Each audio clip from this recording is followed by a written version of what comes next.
All right, Rabbi, good morning. Good morning. Baruch Hashem, an incredible schus to be able to continue in our journey of Sanhedrin. Begin by thanking all of our sponsors for this morning's share. To thank our annual Talmud Torah sponsor. Our annual Talmud Torah sponsor for Tavshin Pei, the Tilsa Mishpacha.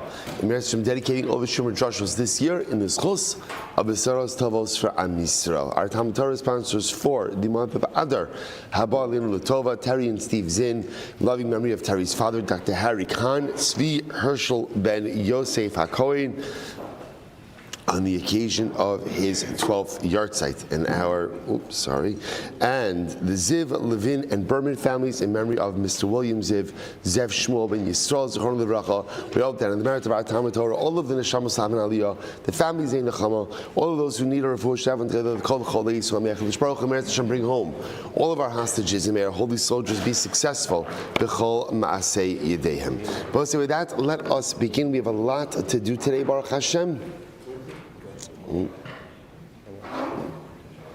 A lot to do today. Today's daf is Ayin Zayin 77. We are picking up on Ayin Vav Amavez 76b, 12 lines down from the top. Tan Rabbanan. Some really beautiful Gemara today. Tan Rabbanan. Ha'oev Eshchinov, person who loves his neighbors. V'amakari v'eskrovov, and he goes ahead and he brings his relatives close. V'hanose es bas achoso, and he marries his niece. He marries his sister's daughter, and he lends money to an ani, to a poor person, at a time that the ani is struggling. As tikra v'Hashem ya'aneh. When you call out, HaKadosh Baruch Hu will answer. So we'll say a really beautiful Gemara, because so many times, right, we go through life and we're wondering what exactly is like the recipe for success, right? What do I want more than anything? I want to know that when I reach out to HaKadosh Baruch Hu, He's going to answer, right? I want to know that when I need something, that Ribono Shel Olam is going to be there. So what kind of person do I need to be? What is it that I need to do in order to have responsiveness, right? Responsiveness from HaKadosh Baruch Hu, right? What is it that I need to do in order to make sure that HaKadosh Baruch Hu is going to be there for me? And it's so beautiful. Sometimes Chazal give you these formulas. So what's the formula for success? Someone who loves his neighbors. Which means, well, what's interesting about your neighbors is, although to a certain degree you could try to choose them, right? Because you could choose where you live. Once you go ahead and you move somewhere, you definitely can't control who lives around you, right? What's after that? What's after that is Mekayvis Krovov, someone who brings his relatives close. You certainly can't choose your relatives. I mean, I guess certain relatives you do choose, but a lot of relatives you don't choose. So what's the common denominator over here? The common denominator is a person who's able to get along with other people. A person who's able to go and forge relationships. You get along with your neighbors. You get along with your relatives. You are an agreeable person. You are an agreeable person. Vanose is basachoso is the same idea. Now I'll say actually the truth is this, you see this constant Chazal more, but Chazal's almost like focus on marrying one's niece, your sister's daughter, but leaving aside the actual marriage of a niece. The idea, if you think about it, it represents really relationships going from, I would say, further out to closer in. There's neighbors, relatives, and a niece. So we know this in life, that sometimes the most difficult, sometimes the most challenging relationships are the ones that are closest to you. Right? Those are the most challenging relationships. You like to think, of course you get along with your family, right? Of course you get along with your spouse. Of course you get along. No, that's actually, sometimes it's the people that are closest to you that you have the most difficult time forging a meaningful relationship with you. So if I could be the kind of person, and we're going from outside the circle to inside the circle, who could get along with my neighbors, who could get along with my relatives, who could get along again with my spouse, right? Which Chazal are terming it as the sister of my niece, with my sister. If I could do that, and I both say, what does it take to build relationships in life? What does it take? What does it take? I quoted this a million patients. I've taken this. There's no wrong answer to this, by the way, because it takes a lot of things. But I think on a most basic level, the primary need that it takes to build relationships in life is vatranos, willingness to yield. A willingness to yield. Like Rabbi Nachman writes, I've quoted this many times, but best line Rabbi Nachman, Tov lihios vatron. That's it. It's good to be mevater. It's good to yield. It's good to yield. It's good not to always have to have everything your way. It's good to be able to know how to sometimes give in to the other, because it's just not worth the fight. And if you think about it, in each and every one of these relationships, you need to be a mevater. You want good neighborly relations? What do you need? You need to know how to be mevater. Why? Because at some point in time, your neighbor, whatever they're going to do, they're going to leave their trash out, or their trash is going to blow onto your lawn, or perhaps they have a dog and the dog gets loose and nestles itself in your backyard for prolonged amounts of time. It just could happen. It could happen, right? So Lamaisa, if you want to have relationships with your neighbors, vatron. You want to have relationships with your family, you have to be mevater. You want to have shalom bayis with your wife, you have to learn how to be mevater. You have to learn how to yield. Otherwise, all of these relationships become unsustainable. And the Gemara says, if you're the kind of person who could create relationships with others, Chilish Baruch Hu says, I promise I'll have a relationship with you as well. I'll have a relationship with you as well. How does that relationship manifest itself? That when you call out to me, as tikra, you call out to me, and Hashem will go ahead and listen to you. And of course, that last one is the ani. I will say, it's interesting because the way to read that ani case is hamalva sela ani b'shas dochko. So the way it's understood is you're lending money to an ani at a time that an ani is having difficulty. So I was looking at this last night, maybe because it was just late. So looking at it, I realized, but it doesn't make sense. It's interesting because what does it mean an ani who's struggling? By definition, if you're an ani, then what? Then you're struggling. So maybe it means like this. Hamal ve'es ani b'shas dolko doesn't mean that you lend money to a struggling ani. What it means is you lend money b'shas dolko even when you're struggling. It's talking about the lender. It's talking about the lender. It's easy to be about tzedakah, and it's easy to be mevater, and it's all the same midah of vatronas. Because what's tzedakah? What's tzedakah? Tzedakah is yielding with your money. It's my money. It's my money. I worked for it. I worked very hard for it. I earned it. Why should I give it away? That's what it means to be mevater. You have to have emotional vatronus, and you have to have financial vatronus. So if I'm the kind of person who is financially mevatel, financially yielding, and I help another person out even when I'm having a difficult time, the Gemara says, Chazal say, you're that kind of person. You're mevater for people. You're mevater emotionally. You're mevater financially. You're yielding. You're giving. Chilish Baruch Hu says, if that's the kind of person you are for others, I promise I'll be there for you as well. Incredible Gemara. All right, let's go weiter. Back to Sreifa. Also, Vashan. So the pasuk says over here, quoting, this is ve'isha sheyikach es isha ve'es ima zimahi. So this is if a man marries a woman and her mother. So it's znos. Ba'esh yisrofu also ve'es hen. So this is interesting. They'll be burned by fire, sreifa. Also him, the perpetrator, ve'es hen, plural. Now I will say, b'pashtos, what the Torah is telling me over here is, once you're married to Rachel, right? Once Reuven is married to Rachel, he can't marry Rachel's mother. And if he does so, it's punishable by sreifa. Now, I say, who's punishable by sreifa? It doesn't. Rachel didn't do anything, right? Rachel just married Reuven legally. The fact that Reuven then goes and marries Rachel's mother, that's on Reuven and the mother. So why does it say that Reuven and Eshen and them, plural, both women are put to death? That can't be what it means. So the Gemara says as follows. So Osovi Eshen, Osovi Es Achos meant to Rabbi Shmuel. No, Rabbi Shmuel means that Reuven is put to death with one of these women, i.e. the mother-in-law. Rabbi Kiva says, Osovi Eshten.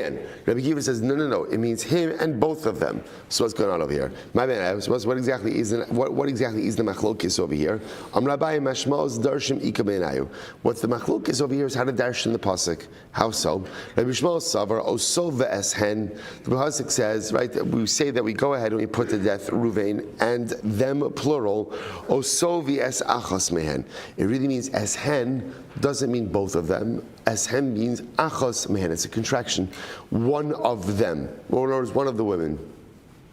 Shekin b'lashon Yavani Korin la'achas hina, because apparently in Greek the word for one is hina. Hina, so hen, one of them.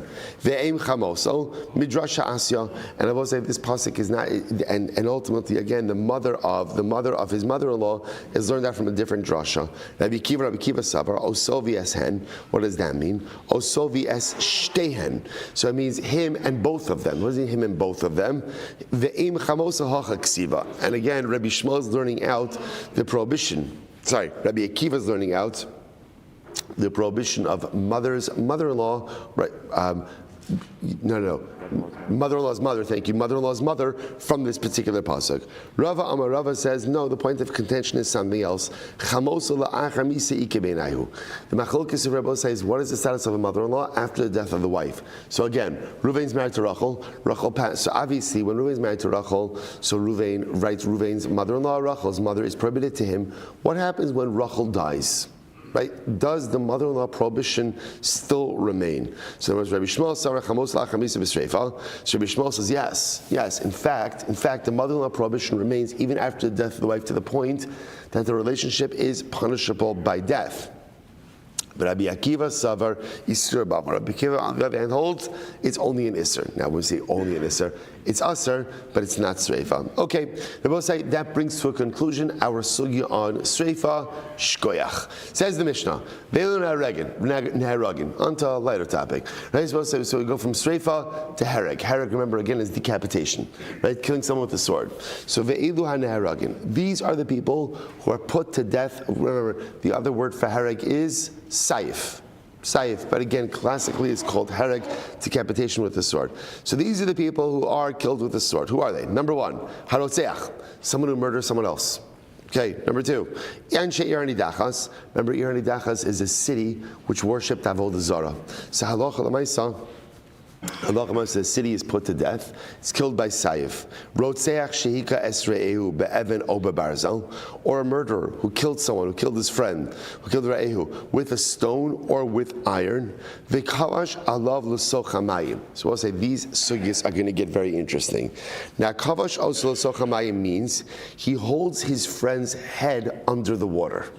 Okay, so he holds his friend's head under the water, or he holds his friend in the fire. I mean, they're not really friends, clearly, but again, you understand the point. So the Gemara, it will say, but it always struck me. Re'ehu could also mean fellow. It doesn't have to be like chaver, but it is interesting that how Chazal in the Torah itself also does this. That whenever there are so many other lashonos you could use for someone else, acher. Someone else. I'll say it's fascinating to see that, in general, right?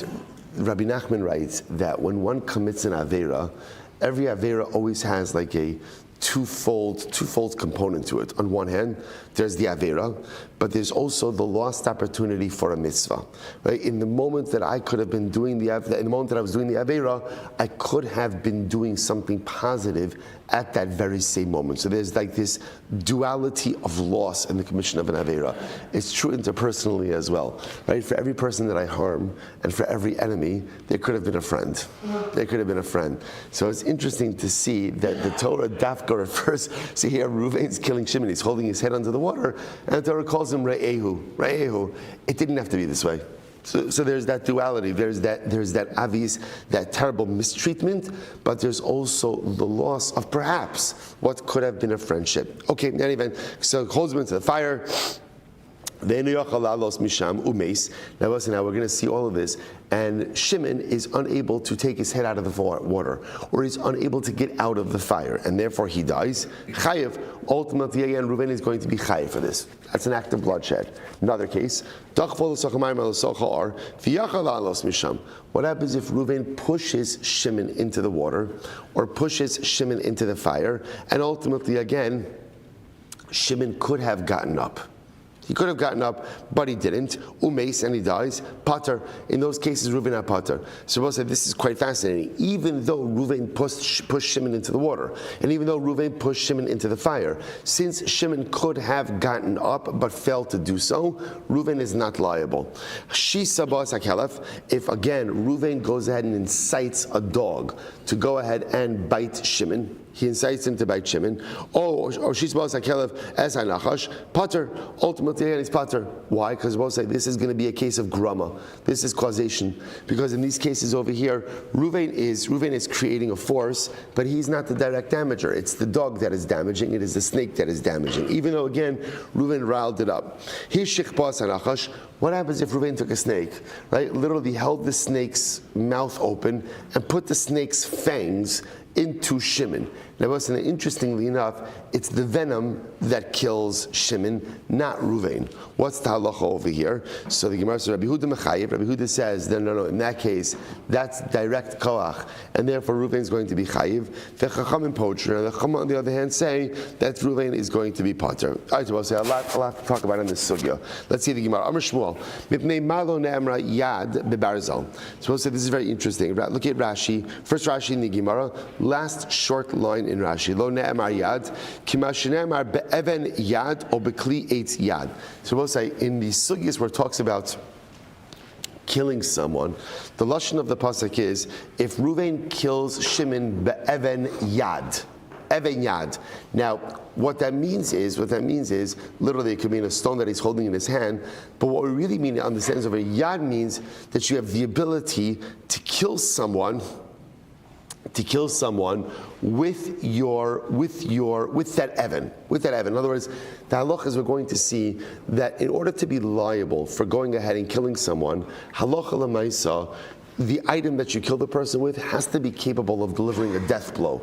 If it's not capable of delivering in other words, if I go ahead and I take Reuven takes a pebble, I'm just like a little pebble, and he throws it at Shimon. And somehow, and again, under normal circumstances, what would have happened if you threw a pebble at someone? Whatever, they'd get a ding, But it happened to be that it hit Shimon in a way, and however it hit him, and he dies. Reuven's not going to be chayav for that, because what he did not really have the capacity and the ability to cause death. So that's why I Torah used lashon of yad by Evan and by eitz. So the Gemara says, why doesn't it use the same lashon of yad by Barzel? It's very interesting. Shabarzel means b'chol because ultimately, again, Barzel is different. That when it comes to wood. So ultimately, again, when it comes to iron has the unique ability to go ahead and kill. Iron's even in a very small shear. So the Gemara says, so Rabbi says,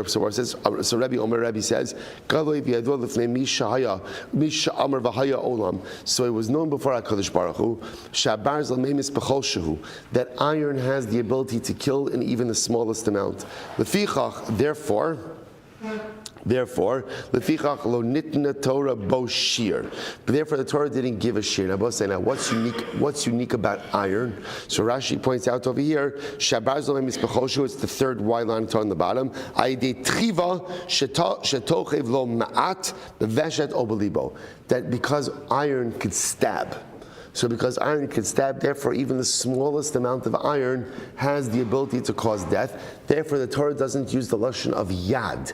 Yad means that normally the item you use to kill someone has to have a shear in order to generate liability. When it comes to iron, because iron is so dangerous, halacha l'maisa, even without a shear, ultimately again there's going to be liability. V'hani mili de barze mivras. But this is all assuming that what? This is all assuming that halacha l'maisa, one went ahead and pierced an organ that could be fatal. Okay. Supposed to now listen to this. So now remember, the Mishnah said if Reuven goes and holds Shimon under the water, there's liability for that. So the Gemara says like this. The Gemara says, Reisha Rabusa Kamash Malon, the Sefer Rabusa Kamash Malon. Both the Reisha and the Sefer, the beginning and the end of the Braisa, both teach us tremendous lessons. What are the lessons? Here we go. So the Gemara says, Reisha Rabusa Kamash Malon. The first case, the Mishnah teaches us a chiddush. Afagav delav ihu dachvo kevan dein yachal lalos misham umeis chayiv. So we'll say in case number one of the Mishnah, what's case number one? Case number one is where Reuven holds Shimon's head under the water, and again Shimon dies. Reuven is chayiv. What's the chiddush there? The chiddush there is how did Shimon get into the water? I don't know, but Reuven didn't put him there, or Reuven didn't necessarily put him there, right? So in other words, the chiddush in the Reisha is, even though Shimon's already in the water, Reuven didn't put him there, but if Reuven comes up, I'm saying the names wrong. Right? Reuven didn't put Shimon, he didn't push him in the water. Shimon was in the water, but Reuven comes along and holds Shimon's head under the water. There's liability for that, even though Reuven did not place him there. Sefer Abu Sakamashmal, and what's the chiddush of the Sefer? Afagav the dachvo, kivan the yachalalos misham umeis pater. The chiddush of the Sefer is, remember what's happening in the Sefer? Reuven pushed Shimon into the water. But now again, and let's say Shimon dies, if Shimon had the ability to get himself out of the water and didn't do so, even though he was only in the water because Reuven pushed him there, Reuven will not be liable. Incredible. Kavash minalan. So we'll say, how do I know that there's liability for holding someone's head under the water or for holding someone in the fire? In other words, that here, I didn't create these circumstances, right? Shimon may already be in the water, or really, Shimon may already even be in the fire. How do I know that if Reuven holds his head under the water, holds him in the fire, that Reuven is liable? It's very interesting. Amar Shmuel, Amar Kra, Pasuk says, O be'eva, or if Reuven treats Shimon with animosity or hatred. So Lashon of Eva, O be'eva hiko, if he hits him with hatred or animosity. The Rabos is mitzamtzem. So this goes ahead and includes mitzamtzem. Now what does mitzamtzem mean? Literally again, constricting. Mitzamtzem means holding someone in place. In this case over here, Reuven holding Shimon's head underwater, or Reuven holding Shimon in the fire. Rabbi said there's a tremendous Moshe Haskell in this as well, that it's interesting. How does the Torah define animosity? What's Eva? Mitzamtzem. So I say, what does mitzamtzem mean? Sometimes when you constrict a person, you don't allow a person to move. I don't mean physically, well, this is talking about physically, but sometimes, especially in relationships, we back people into corners, and they cannot be the people they need to be, or they cannot accomplish the things they need to accomplish because someone is constricting them. There's tzimtzum. When you constrict a person, that's Eva, that's animosity. It's animosity.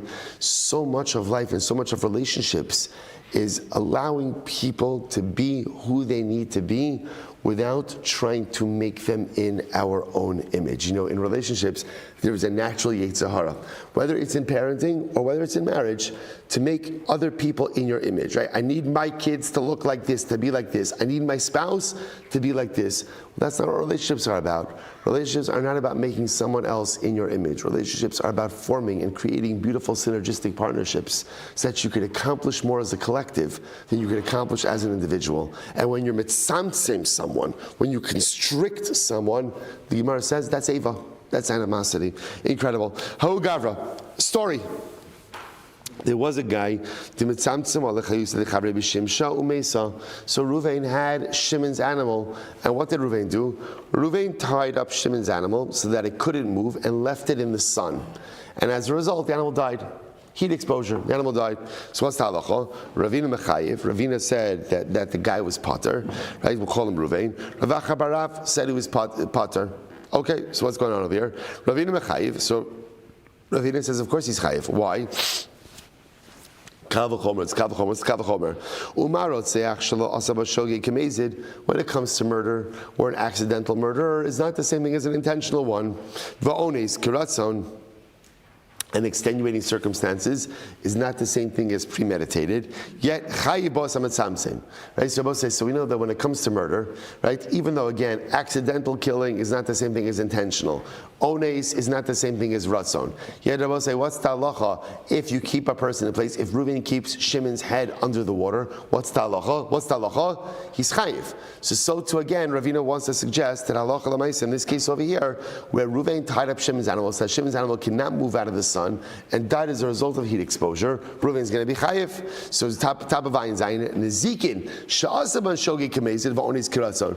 Rabbi say, and I remember again, when it comes to Nezikin, when it comes to damages, now what's the halacha by damages? We'll say, interesting enough, damages, accidental damage is the same thing as intentional. Ones is the same thing as ratzon. Why? Why is that? What's kind of like the operating, not phrase, but the operating concept by Nezikin? Adam muad liolam. A person is always responsible for his actions.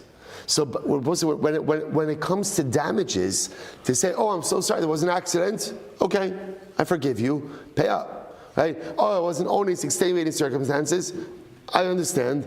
Pay up. You're always responsible for damages. So that's Ravina's Kavachom, which is very interesting. So when it comes to taking a life, so where there's a distinction between intentional, unintentional, ones and ratzon, yet you're chayiv for confining someone, right? If Reuven holds Shimon's head underwater, he's going to be chayiv for that. So therefore, again, if Reuven ties Shimon's animal in the sun and the animal dies, Reuven's going to be chayiv for that. Barav poter. Rav says no, that you're poter. Why? Amr Shashemai Taima Davua De'abo De Poter. Why is it that ultimately Rav Acha Barav is poter? Why is that? Amr Kra Mos Yumas Rama Amaker Rotseachu. So the pasuk says that the murderer will be put to death.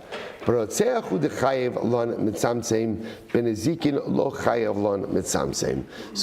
again, this is fascinating. Sorry, Rav Acha's idea is like this: the din of mitzamtzem is one that is brought up by nezikin, by damages. Excuse me. The idea of mitzamtzem is one that is brought up by bloodshed. It's brought up by rotzeach. Ultimately, again, the din of mitzamtzem is not brought up by nezikin. Which I want to point out, remember, we just learned out, the Gemara just asked, how do you know that you're chai for mitzamtzem? How do you know that you're chai for confining someone in a situation which results in their death? So remember again, what did the Gemara base it on? The Gemara says, O be'eva hikol biado viamos. Remember, learning that from Obe'eva. That's talking about a case of murder. So Rav Acha will say the concept of mitzamtzem is dafka brought down in a case of murder. It's not brought down in a case of nezigin, and therefore it doesn't apply. Otherwise, both say, so this is really quite fascinating. Just to understand that this fundamental machlokes over here. So according to Rav Acha, let's work back. According to Rav Acha, the only time you're chayiv for damages is when you actively damage someone with your own koach.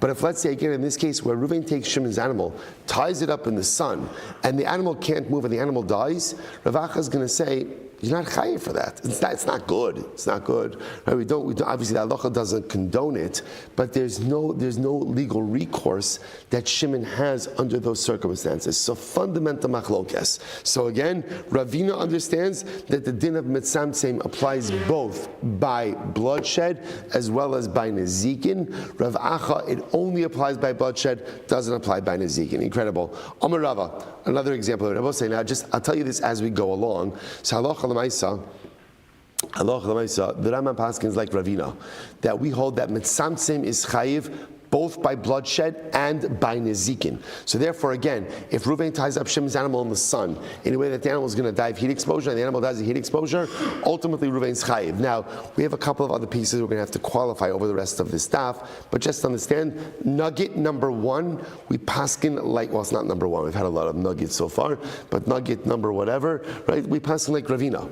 Like Ravina, that one is chayiv for mitzamtzem, for confining someone or something, both by bloodshed, by rotzeach, as well as by nezikin damages. Okay, let's go weiter. Amar Rava, kafsa umeis barav, pater. Very interesting. What happens if Reuven ties up Shimon, and Shimon dies of starvation? Whatever, 5 days later, Shimon's had no food, no water, however long a person can survive without food and water, and Shimon dies. So Rava says that Reuven is pater. Reuven is pater. Now, say now, why? What?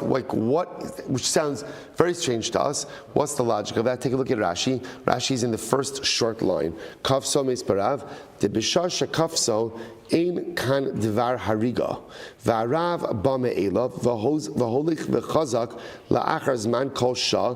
V'lo dami letzamtzem b'mayim u'ba'or dehorig mezuman. So let's listen to this. Essentially, right, we paskin that mitzamtzem, holding someone in place and them dying as a result of being held in place is chayiv. That is only if the force which brings about death is present at the beginning of the event. So, for example, Reuven holds Shimon's head underwater, right? So Reuven is going to be chayiv. Why? Because the water, right, which is the vehicle of death, is right there and present, right? Similarly, again, in the previous case, if you notice, right, Reuven tied Shimon's animal up in the blazing sun. The sun is there. But in a case where, let's say, Reuven creates a reality for Shimon but there's no death force that's present in that moment, then Reuven will not be chayiv. So for example, Reuven ties Shimon up, Shimon dies of starvation 5 days later. Okay, at the time that it's not okay, but at the time that he tied him up, again, there was no starvation. Right? There was no death force. So because there was no death force, therefore there is no technical liability. Obviously, in the eyes of HaKadosh Baruch Hu, I'm sure that Ribbon Shalom is not smiling upon Reuven for what he's done. But we're talking about in a very technical, legalistic framework, is there liability or not? Could Beis execute Reuven for what he did? Shabbos said this is a very important principle. In order to be chayiv for mitzamtzim, for confining someone, the death force has to be present at the time the person was confined. If the death force only comes later, there is no liability. Next, Vamarava, another example. Vamarava, kafsa bechama umeis, betsina umeis chayiv. If Reuven tied Shimon up, and he tied him up in the blazing sun, right? Or he tied him up in the freezing cold. Ultimately, then Reuven, and then Shimon dies. Chayiv.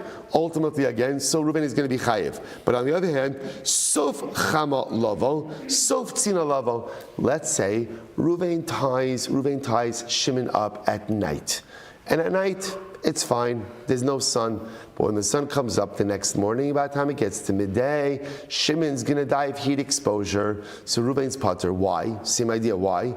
Because at the time that Reuven tied Shimon up, there was no present death force. So because of that, ultimately, again, Reuven is going to be pater.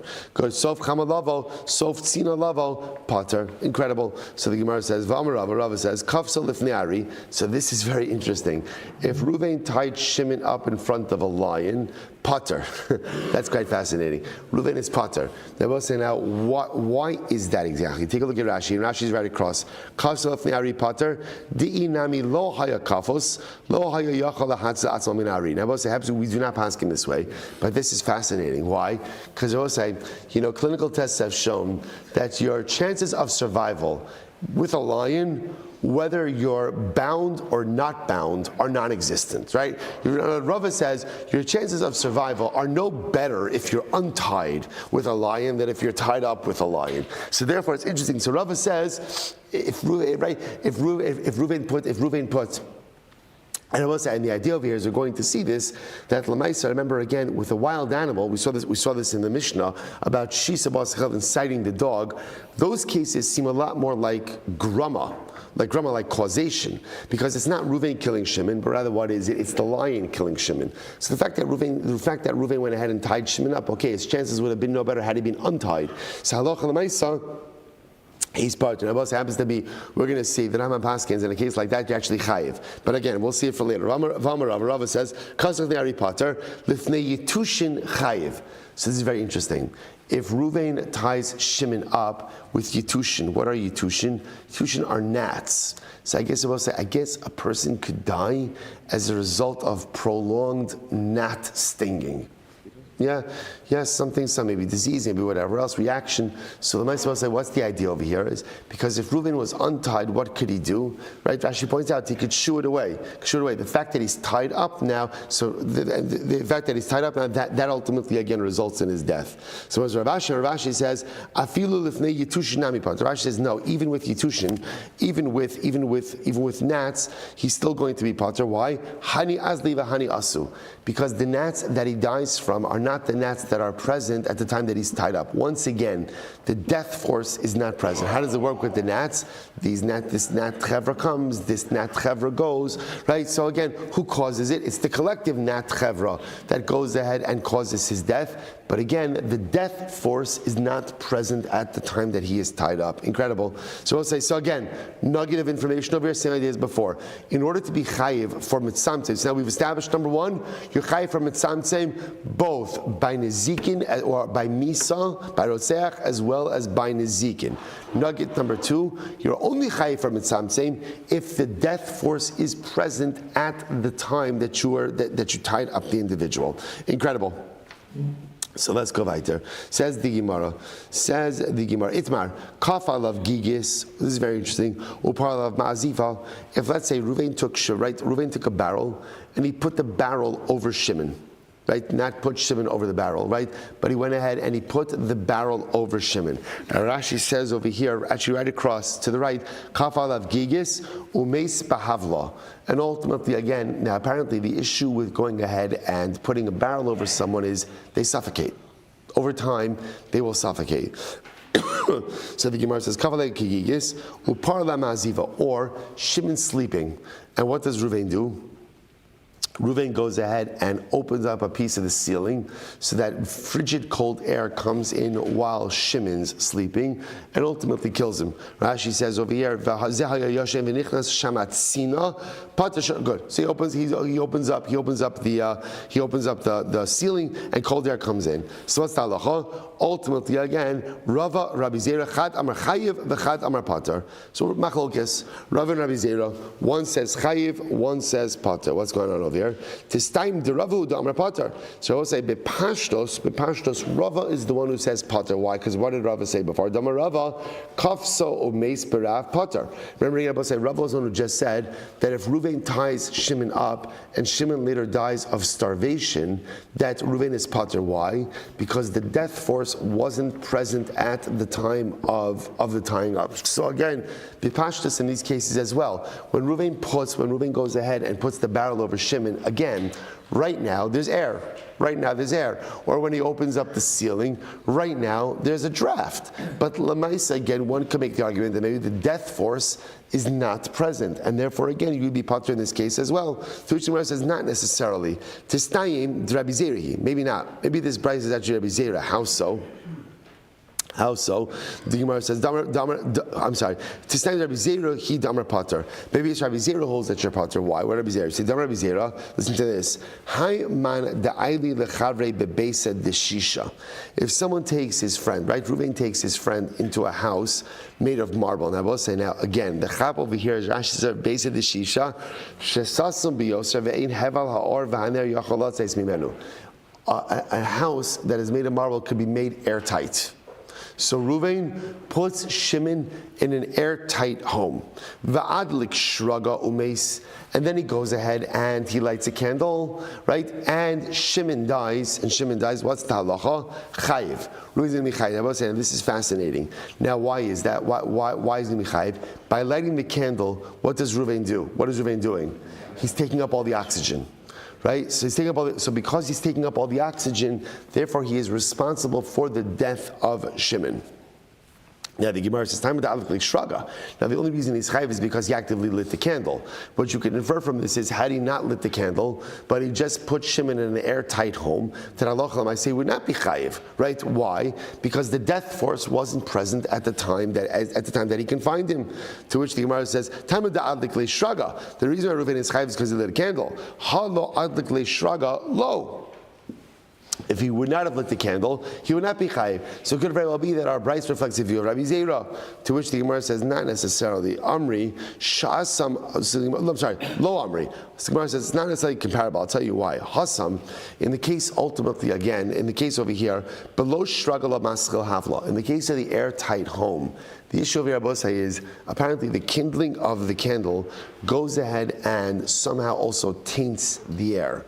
So apparently the actual act of going ahead and lighting the candle, had you not lit the candle, so Shimon would have been just fine. I mean, for some prolonged amount of time, but would have been fine. Lamaskal havla b'shaiti amid beis. Hacha, in the case over here, excuse me, of the barrel, of the bias, below shraganami maskal havla b'shaita.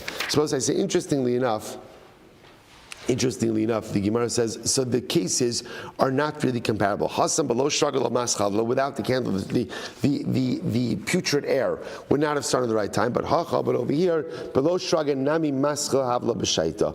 But over here, ultimately, again, even without the candle, the putrid air begins. So lav dafka that you could compare both cases. Now, both saying that interestingly enough, the way we paskin in this case over here is now. So the interest. what comes out over here? There's machlokes, right? So Reuven puts the barrel on top of Shimon, or right, what was the other case? Reuven puts the barrel on top of Shimon, or opens up the roof, right? Then it becomes cold. So what is the halacha? What is the halacha? So it's machlokes. Now the only machlokes is ultimately who says what, but it's clear that there is a fundamental machlokes as to whether or not, again, there is liability in this particular case. So we'll say, so this case we'll have to see exactly what happens, because this case is a little bit different, because on one hand, the death force is present, but the death force is not immediate, it's prolonged. In other words, at a certain point in time, Shimon will run out of air in the barrel, but right now he has enough. At a certain point in time, perhaps the cold will kill Shimon, but right now it's not an impact. So we'll see this case, Emeretz Hashem, what we do with this case, because this is kind of like a little bit of an in-between, where on one hand the death force is present, but the death force is not necessarily present in its entire full amount. So again, hold on to this case. What we're going to loop back with the Rambam, will Emeretz Hashem put all of this together in a beautiful panoramic halachic view for us. We'll just point out how incredibly striking this lashon over here is, that kafa lein kigigis, right? So what happens? So Reuven is putting Shimon a barrel, right? So right, the lashon was kafa ale gigis. Reuven goes ahead and puts a barrel over Shimon. This lashon is very reminiscent, right? Why is it reminiscent? It's the same lashon that the Gemara Masechah Shabbos uses for Har Sinai, right? That the Gemara says, the beautiful Gemara, dramatic Gemara, Kadosh Baruch Hu lifted up the mountain over us and what? Held it over us kigigis, like a barrel. So apparently, what's fascinating about a barrel? This is good information to know. Don't play on the inside of a barrel. Why not? Because if it tips over in front of you, apparently you could suffocate inside of a barrel. Inside of a barrel. The Ribbon Shalom, I think, was telling us something incredibly amazing. Sometimes a person could feel like they're suffocating in Yiddishkeit. It could happen.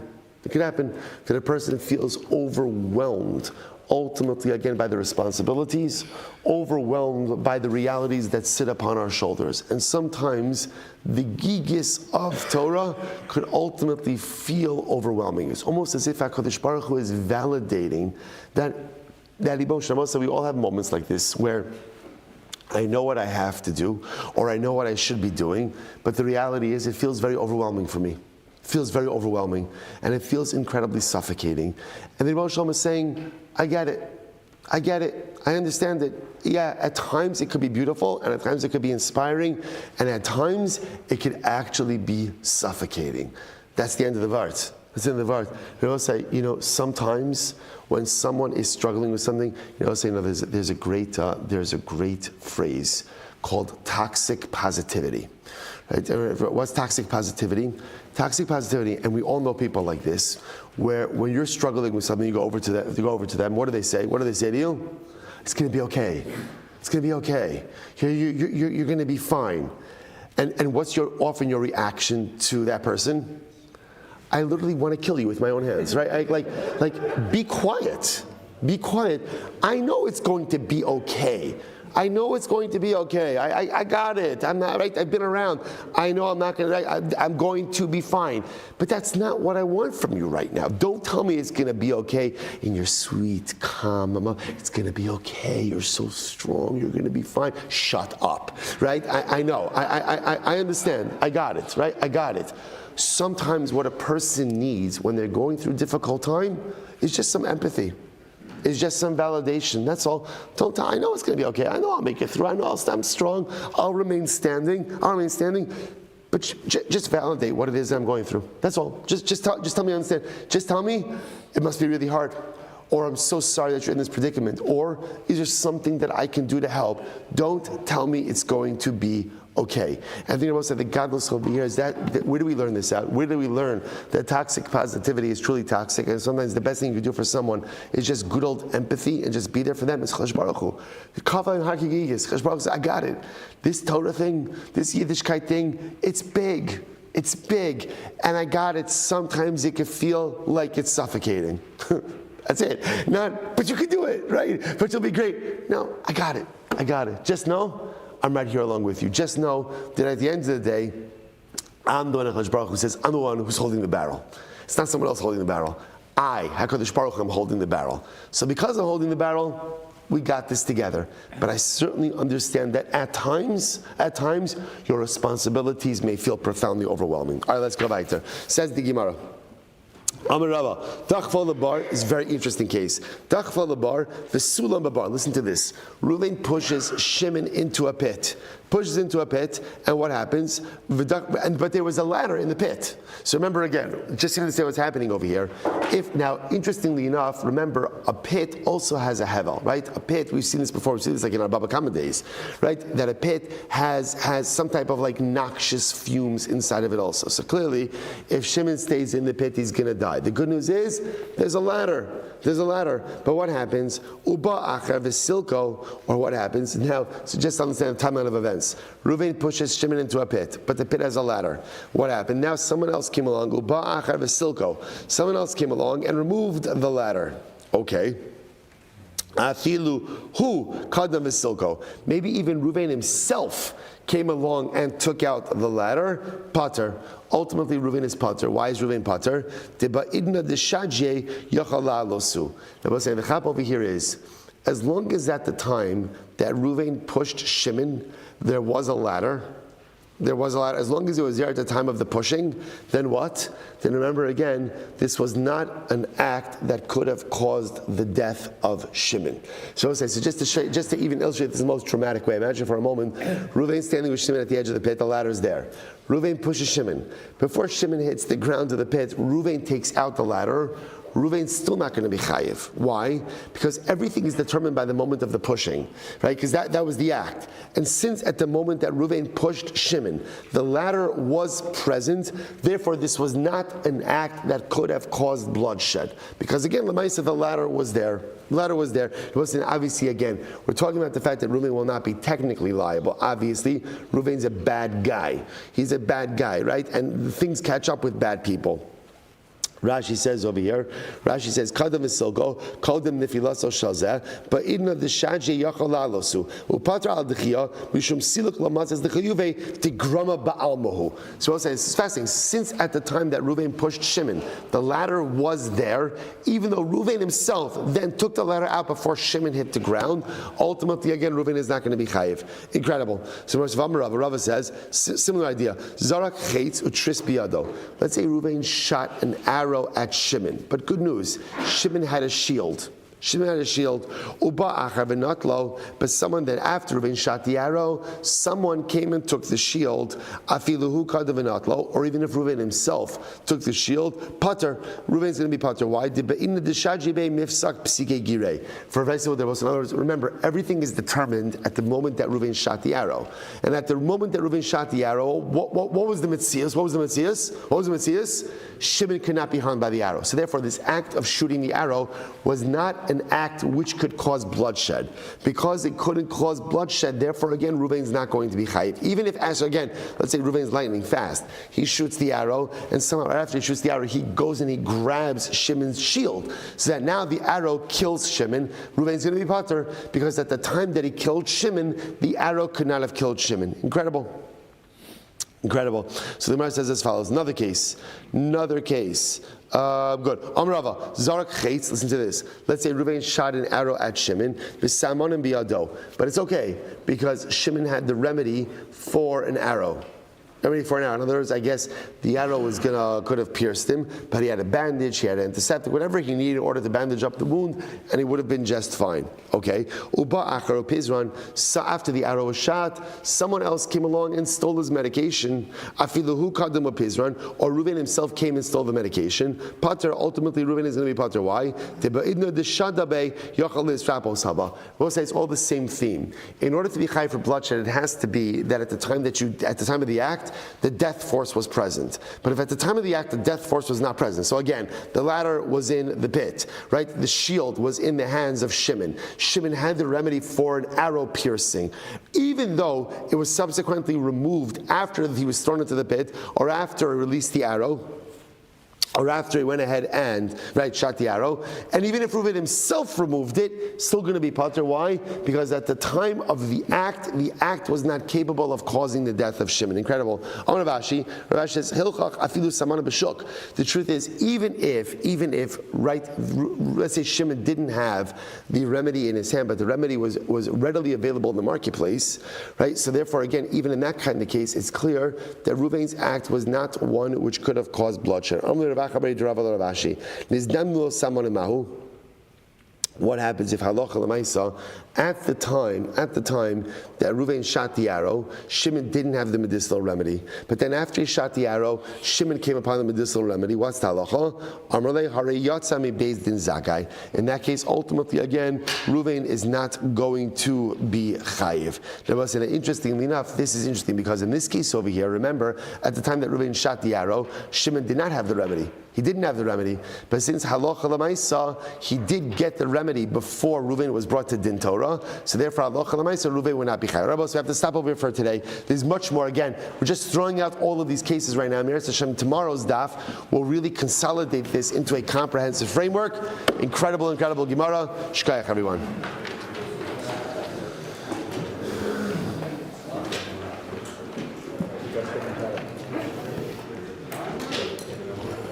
All right, Chavra Zoom, have a great day, everyone.